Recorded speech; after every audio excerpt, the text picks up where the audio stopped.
Roses are red, but how would you feel if I told you leaves aren't green? I mean, what's the deal?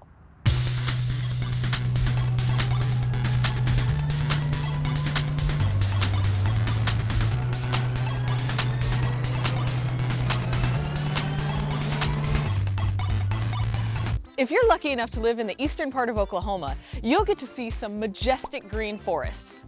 Every spring, as the days get longer and the rains start to fall, all kinds of beautiful trees grow their own sorts of leaves.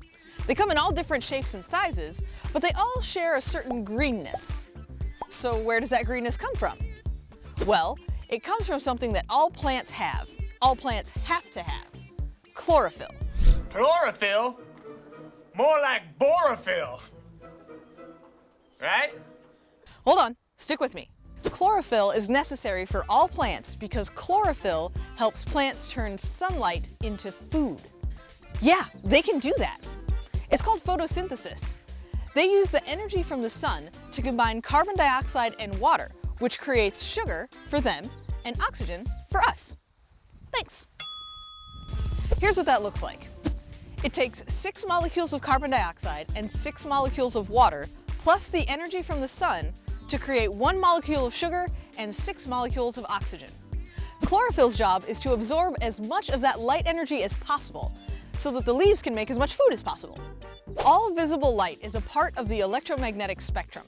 It's a very small part of the electromagnetic spectrum that we can actually see. We perceive different wavelengths as different colors. If they're all present together, it looks like plain old white light. But if you shine it through a prism, you can actually split it out into the different wavelengths and see all the colors, like with rainbows. But back to leaves. Chlorophyll actually absorbs all of the wavelengths of light that make up the red and the blue colors.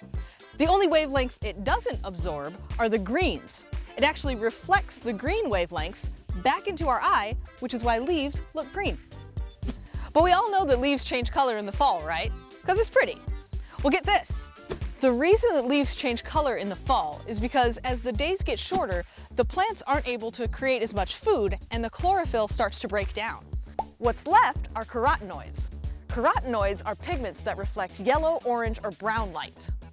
As the chlorophyll breaks down, the green color fades, and then we're able to see the yellows, oranges, and browns. But what's really cool is that those carotenoids have been in the leaves the whole time. It's just that during spring and summer, there's so much more chlorophyll that it hides the carotenoids. In other words, the leaves reflect way more green light than any other color. When the chlorophyll goes away, the leaves start reflecting more yellow and orange light. Red leaves are a different story. The red color comes from anthocyanins. Those are not present in leaves normally. In fact, most trees never form them. They're created as the days get shorter and the tree starts shutting down for winter. Right before the leaves fall, they get cut off from the rest of the tree. In certain species, the sugar that's left over in the leaf reacts with sunlight and creates anthocyanins. And poof, red. So what color are leaves? I mean, really, deep down.